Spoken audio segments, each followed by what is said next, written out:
में कोई गुरु नजर नहीं आता।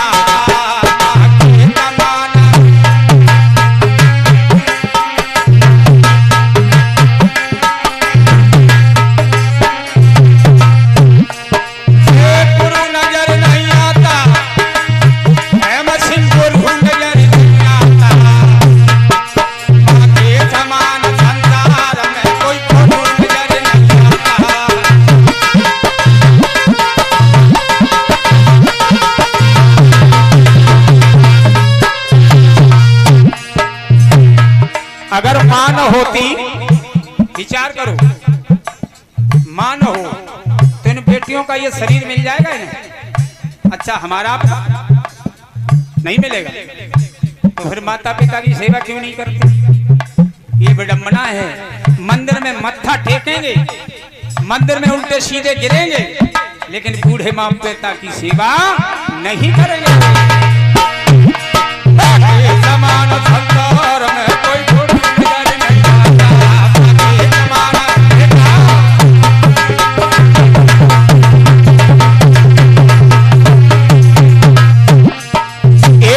का नहीं। महाराज परीक्षित जी 7 जन्म का मां से रिश्ता है, एक जन्म का नहीं है। क्यों? जब जब जीव जगत में आता, चाहे भैंस बनो, चाहे बढ़िया बनो, चाहे पड़रा बनो, चाहे गैया बनो, चाहे बछड़ा बनो, चाहे बछिया बनो, चाहे कीड़ा बनो, चाहे सरप बनो, चाहे आदमी बनो, चाहे स्त्री बनो, कहाँ आओगे? जब जब जीव जगत में तब तब इसको मिलती है माता।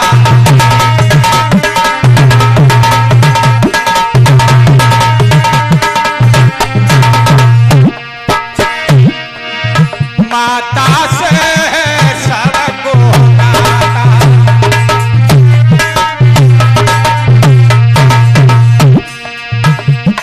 और जब जब जीव जगत में आता तब तब इसको मिलती माता। माता से है सबका नाता,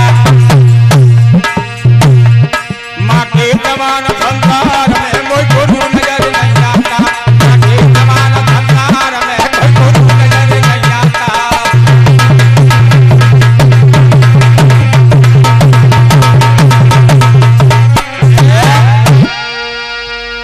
जब जब हम आप दुनिया में आए तो हमें कौन सा मंदिर मिला? माता का ही मंदिर मिला ना।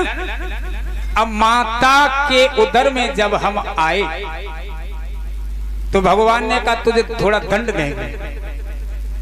दंड? तो बोले प्रभु क्या दंड दोगे? बोले दंड ये देंगे जिससे तू मेरी बात को याद रखेगा। तो उल्टा लटका दिया, ऊपर को पैर और नीचे को सर। अब उसमें बना जेर में बंधा हुआ पड़ा है।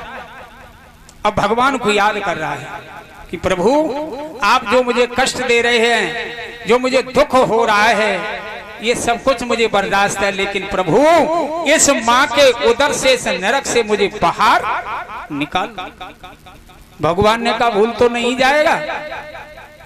भगवान ने कहा भूलेगा तो नहीं? कहने लगा प्रभु बिल्कुल नहीं भूलेंगे, आप मुझे बाहर निकाल दो। धीरे धीरे समय पूर्ण हुआ और जीव का स्पर्श इस पृथ्वी से हुआ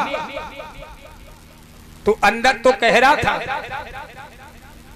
कि अब प्रभु कृपा करो यही भांति और उत्सव तज भजन करें दिन राती। प्रभु कृपा कीजिए, मुझे बाहर निकाल लो, सब को छोड़ करके मैं तुम्हारा भजन ही करूंगा, अन्य कोई कार्य नहीं करूंगा। और जैसे ही मस्तक का पृथ्वी से स्पर्श हुआ, भगवान की माया ने चक्कर लगाया, अब माया में बंध गया। अब कह रहा है जो अंदर प्रभु का दर्शन हो रहा था, तुम्हारा जो परीक्षित ने बड़ी सुंदर स्तुति की है महाभारत में, और शायद है अब ये तो सिटी है यहाँ पता नहीं, वैसे अक्सर लोगों को ये श्लोक याद होता है। अक्सर जो कुंती के द्वारा कुंती उवाचो लिखा है, तो महाराज परीक्षित अंदर स्तुति कर रहे हैं भगवान की गर्भ में, और कह रहे अगर ज्यादा नहीं है 16 अक्षर है मात्र, और याद कर सको तो आप भी कर लो। क्या कहा? कृष्णाय वासुदेवाय देवकी नंदनाय च,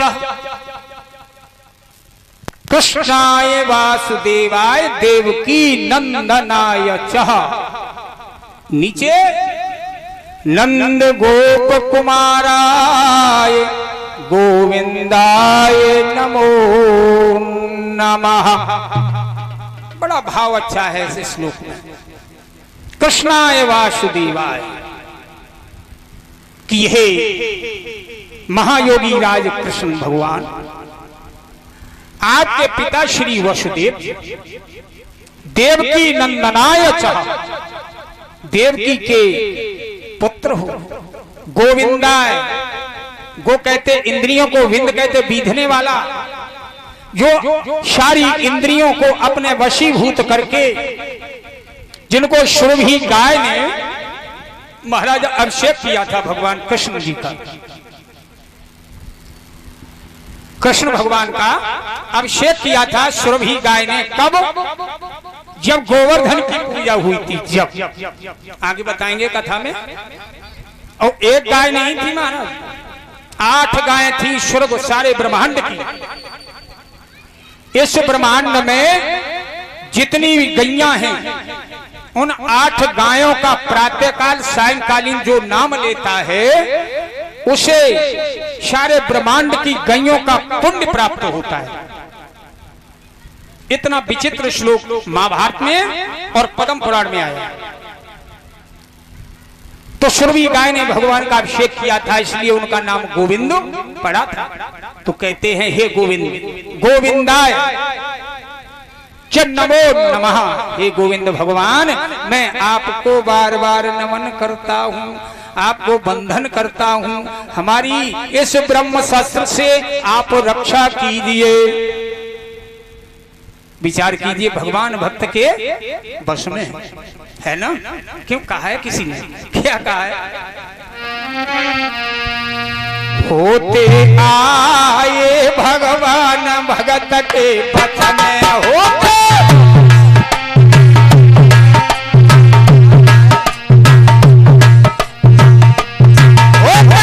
आए भगवान भक्त के पथ में, होते आए भगवान भक्त के पथ में।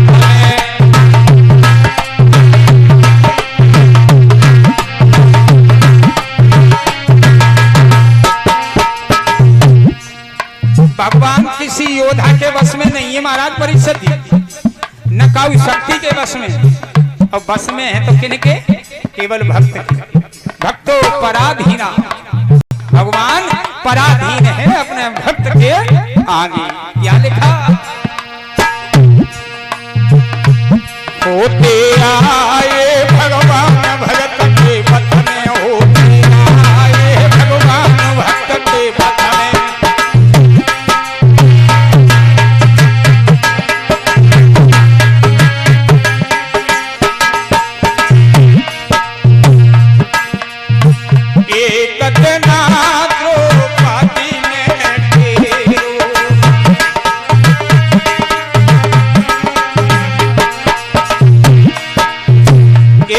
द्रौपदी चिल्ला रही है परिसभा में और कहती, प्रभु यहाँ हमारे सास बैठी है, ससुर बैठे हैं, जेठ बैठे हैं, देवर बैठे हैं।